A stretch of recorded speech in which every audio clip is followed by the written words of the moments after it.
Hey, I'm LaVeist. He's Eric Claville. Tune into LaVeist and Claville, where we give it to you straight the way it is from a black male's perspective, because it's like that, and that's the way it is. So let's get right to it.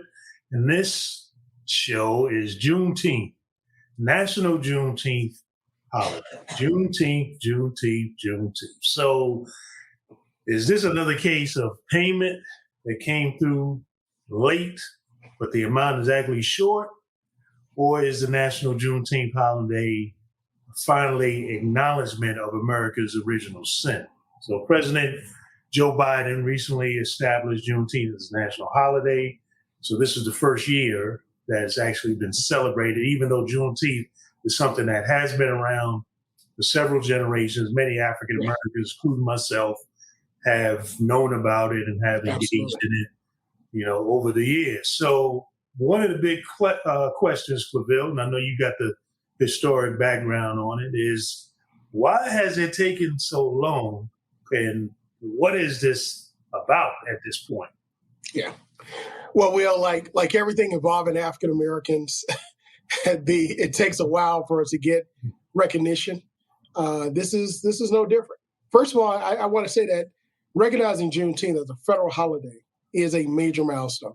Mm-hmm. I don't want that to be, overshadowed by anything that we talk about those that give constructive criticism, those that don't think it's enough, those that think that it's just pacifying the desires of African Americans politically because of electing President Joe Biden and Vice President Harris. But this is a major milestone. With that being the case, it also shows us that our culture and our contributions to this country matter. Right. So let me give you the historical background. Yeah, what's the history behind it? So what is Juneteenth? So on January 1st, 1863, that's when the Emancipation Proclamation itself was made effective and signed by former President Abraham Lincoln, effectively freeing slaves in the former Confederacy. And that word spread from city to city, state to state, town to town, plantation to plantation, and the like. At that time, there was the good news. But it wasn't until June 19th, 1865, that those who were enslaved in Texas heard the good news and were there declared free. As a matter of fact, it was Major General Gordon Granger that read the General Order number 3, which basically stated in essence that on this day, by executive order of the president, all enslaved are now free. Okay. Now, the interesting thing about that, though, is it was the enslaved in, like you said, the Confederacy, so the states that rebelled against the Union. So actually, it wasn't all black people of African descent were automatically free. And if you were in the Confederacy and you rebelled against the United States, you weren't in the mindset of whatever law was being passed that mattered to you. So, for example, right there in your area where you're at right now, in Norfolk, the slaves were not free by the Emancipation Proclamation. So that's another thing people don't realize is that it's not like everybody automatically was free and then the news didn't get out. It was, there was some nuance there. Well, Will, you're exactly right. It was actually 3 stages. The first slaves that were declared free were actually in the District of Columbia. And then, of course, in all the non-Confederate states, they were also made free. Lastly, it was those Confederate states. So that word that began to spread in, of course, pockets, right? Of course, backed up against that or in between that is, of course, the contraband decision by General Butler that he and Abraham Lincoln developed here in Hampton Roads at Old Point Comfort, which is Fort Monroe, which is now a decommissioned fort. So it weakened a lot of the slaveholding states because if you escaped and made it to the gates of Fort Monroe, Old Point Comfort at that time. You were declared country man of war and you were free, right? So at that time period, it was a very, very interesting time period. Will, I could not imagine living during that time period and understanding the emotions that were going through people's minds and their hearts and so on. Think about it. All your life, you were fighting. Right, generations of families being enslaved. Because we're talking about, you're talking about this is an action that happened in the 1800s. Slavery is something that began this late 1600s. Absolutely. So you're talking about, easily 200 plus, there's generations, there's people whose families did not know anything other than being enslaved. And keep in mind, the importation of slaves was sunset in the Constitution, but the abolition of slavery was not. Right. All right, so that's very important. So now you have a country built on the principles of slavery. Right, slave labor. I mean, as we talked about in the earlier show, free labor. When I was on, I spent some time down in Charleston.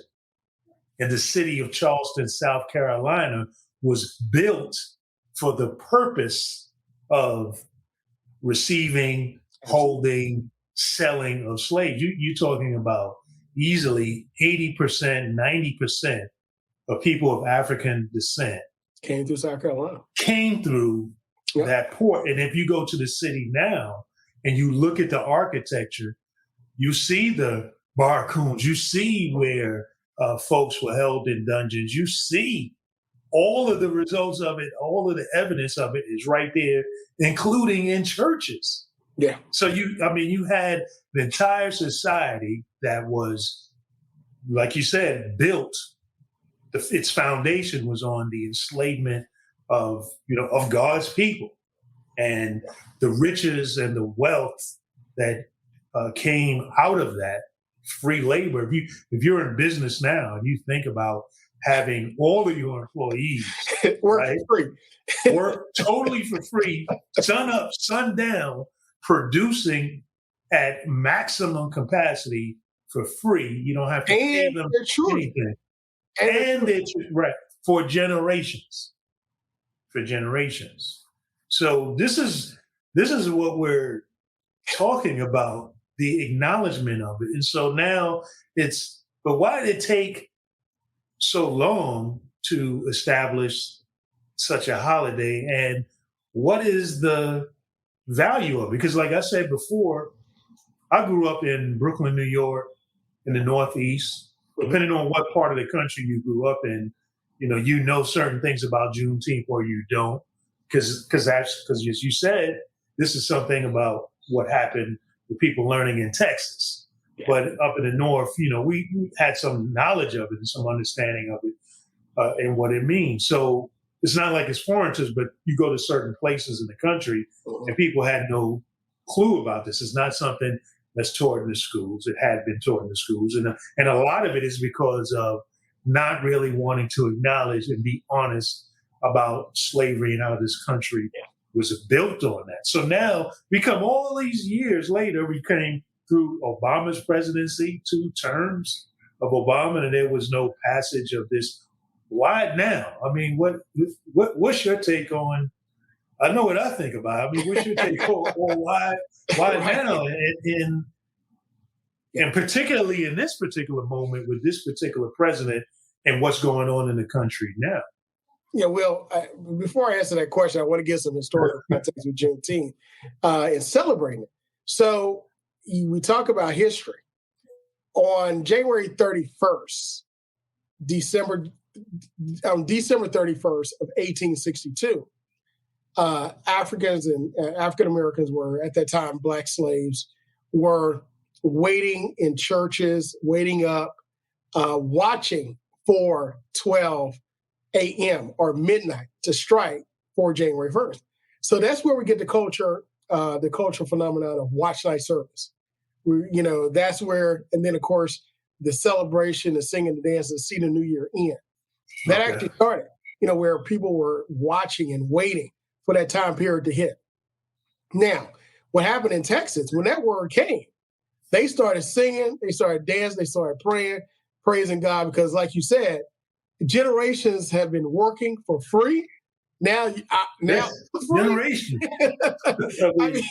Will, I can't fathom it. Just think about being in a hole all your life, and all of a sudden you lifted out that hole. You're looking around like, this is what it's like, So there was a lot of celebration. So that celebration went on every year after that in Texas. It spread across the Confederate States and Black communities that went to either, the first Great Migration north, of course, to, northern states. And then, of course, second migration, where you go now to the Chicago, Illinois area, Detroit, California, and so forth. They took that celebration with them. I grew up in Louisiana. We had Juneteenth festival.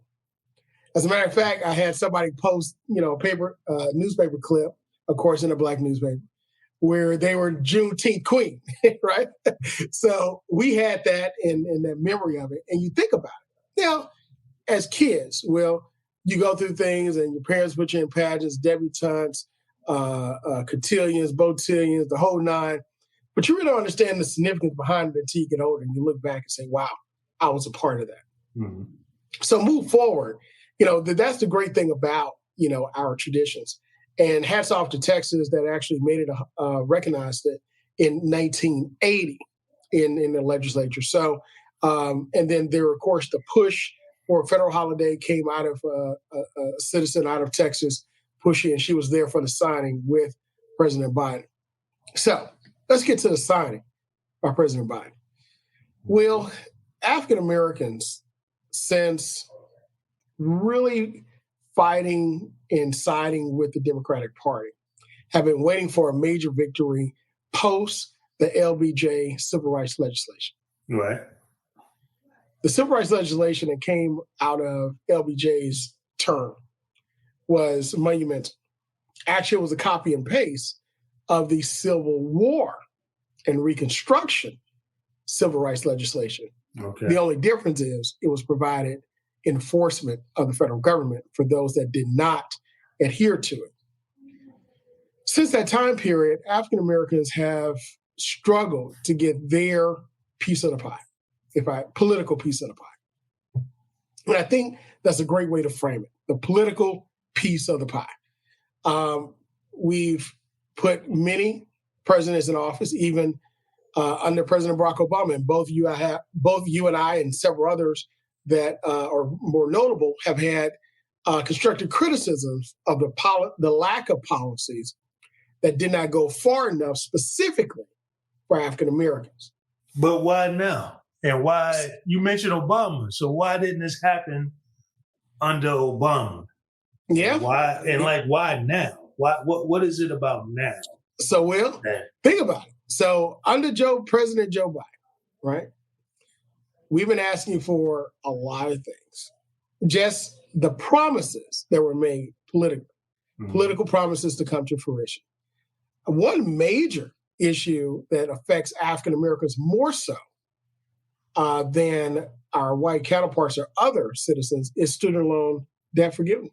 Yes, and again, there are more white Americans that have student loan debt, okay? If you look at the number, the sheer number and the value is much higher because there are more white Americans in the country. Right. 240 million white Americans, or those that consider themselves white. There's only 40 million people that consider themselves Black, right, in the country.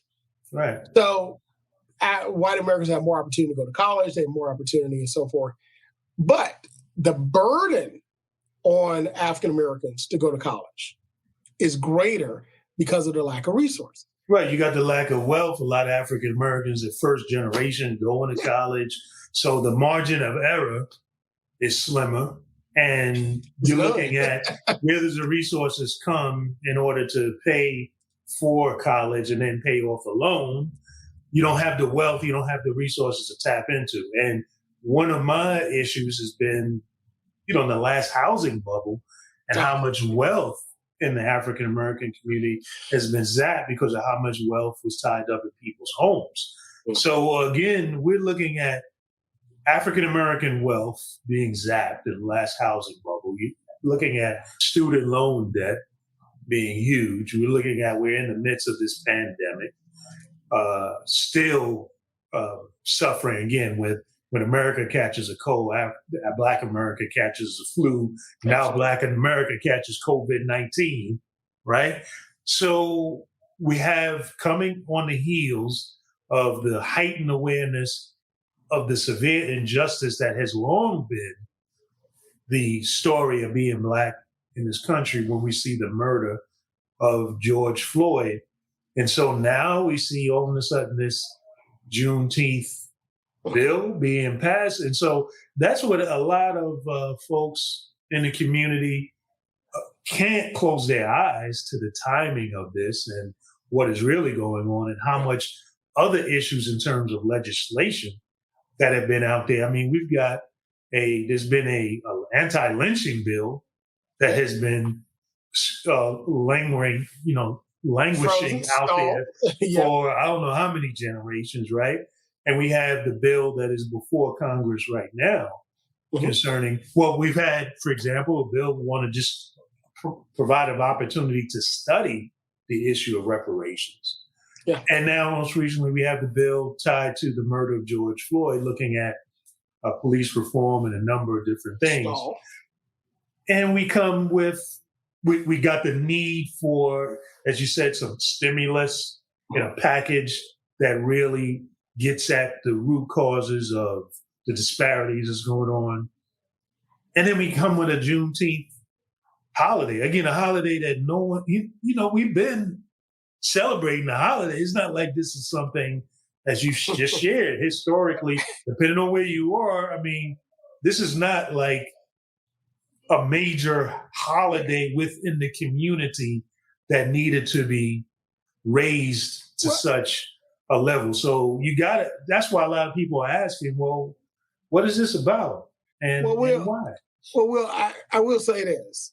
Holiday or no holiday, the grill's coming out Juneteenth. I mean, listen, back home, that is that's sort of the tradition around I'm saying, the MEAC conference, Bayou class, that's circle. We don't need a holiday for that. Right. That, we're going to get it in. But at the same time, it was needed because what it does, it now sets aside a specific day where we can focus not on all of Black history, like Black History Month, but specifically on slavery. That was needed because they get lost in the shuffle, right? Frederick Douglass, Booker T. Washington, Martin Luther King, now Barack Obama. That's Black History Month. Right. The safe individuals, the individuals that overcame so much, but we forget about the hurt and the tragedy that followed them with the greatness that they created. And we forget about those that heaped and created the tragedy for them, but where the triumph ended up coming from. However, I do believe that it was needed for that reason. Now we can focus on slavery. We can focus on that time period.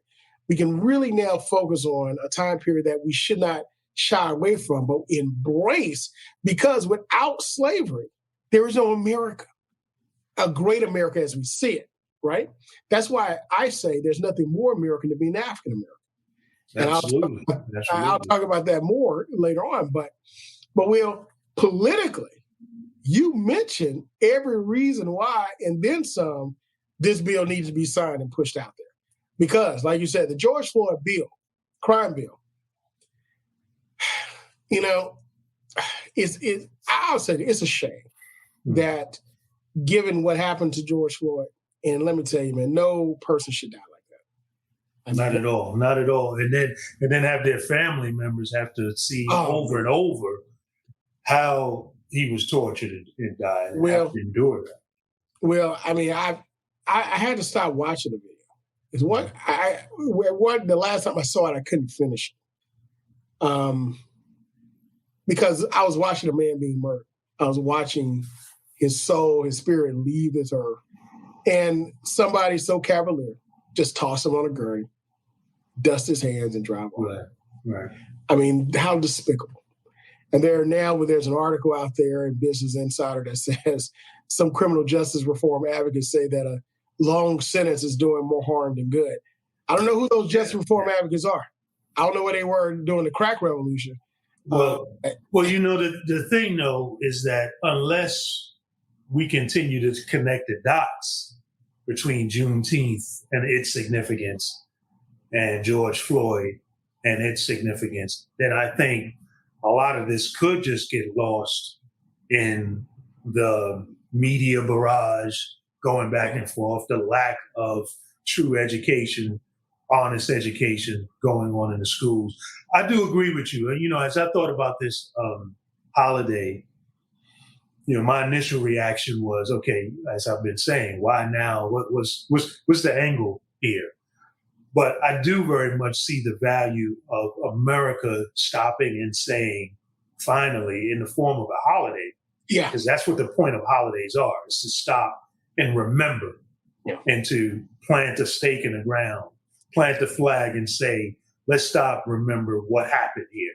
Absolutely. And so it does create that opportunity to finally state very emphatically that slavery did, in fact, happen. Because we definitely have movements in this country of people who want to forget, who want to rewrite history, who want to just continue a barrage of misinformation and lies to the point where we all start believing the misinformation, the lies, and creating the myths. I mean, that essentially what has been going on is just the pushing of myths about what our country has truly been. So I think that it's very important that, okay, America has stopped and said with this holiday that slavery did in fact happen. And so every year we get this opportunity to actually do a deeper dive into the issue and what happened and make the connections to what is going on now. So in fact, I think that what would be good is prior to this, as you said, it's been about the barbecue. It's been about the festival. It's been about sort of an opportunity for family, for people to come together culturally. I think that actually it would be better if we started to reevaluate and move beyond that. Just move beyond just the getting together, just the cooking the hog and all of that. Because if we don't move beyond that, if we don't move beyond it's just a holiday, just another day off, we will absolutely run the risk of being duped into just falling for this bone that a lot of people feel like it is and getting your head rubbed and bone and saying go away, when we just come out of this whole year of awareness of we have some serious problems going on in this country concerning justice, concerning anti-Blackness. I mean, it's real. And in fact, it's been an awareness of anti-Blackness throughout the globe. Yeah. So we're at risk if we ourselves don't move beyond just the barbecue, just the burning up cooking up the hog and having a good time. We're totally at risk of missing the ball. And then we ourselves as African Americans would be, how would we say? We would be aiding and abetting our own demise when it comes to that. So that's what my real concern is. We've gotten this bone, right? It is very much legitimate. I very much tip my hat to the people who have fought for this, including my soror, Zeta Phi Beta, who you talked about, who was the grandmother of Juneteenth. But if we don't connect the dots, as you just been talking about George Floyd and all the other injustices that have been going on, the grave disparities that we still suffer today that are tied to slavery and the legacy. Yeah, we talking about generations. This is like your grandma. I mean, when Juneteenth, when people became aware of it, like you said, it's like everybody in their families prior to that had been enslaved. You're talking about their great-grandparents of the children who were there at that. Well, I mean, that's all they knew. It's like, man, when you think about it, it explodes your mind to think about it. Yeah. We got to connect the dots and keep them connected. Well, I agree 1,000% with you. I can't add anything to it. I agree. And I believe, just as you articulated, that we should expand it. And I think conferences should come out of this. Maybe LaVeist and Claville Juneteenth conference, sponsored by LaVeist and Claville, is in the making.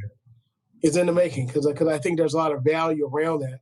To talk about the intersection of race and law, to talk about the intersection of critical race theory and all the policies and the practices that kept us enslaved and of course, there are some theories out there where, of course, everybody knew about the Emancipation Proclamation, but there were some theories out there that the plantation owners got together and kept the word from getting to the Texas, because where are they going to get the labor, to do for his harvest? And there was a lot of money on the line, right? Yeah. Now, if you're thinking in a righteous way, you would say, you know what? Let's make them part owners, or let's make them, these are now employees, where we can do this together. But no, that's not the way that they wanted to work it. So, and we get what we have coming out of that. But the other part of that, Will, is that, every time you mention, the celebration, I keep thinking, wow, that's all they knew, man. That's all they knew. Yeah. That's all they knew. And, when they said they were praising God and praying and dancing and singing and eating and being merry, that I can't fathom, what was going on in their minds, but I can only imagine that the joy that they felt was some that. Yeah. The joy, is absolutely, you can understand it. And so, like you so eloquently pointed out, where that joy, that celebratory mode came from, right?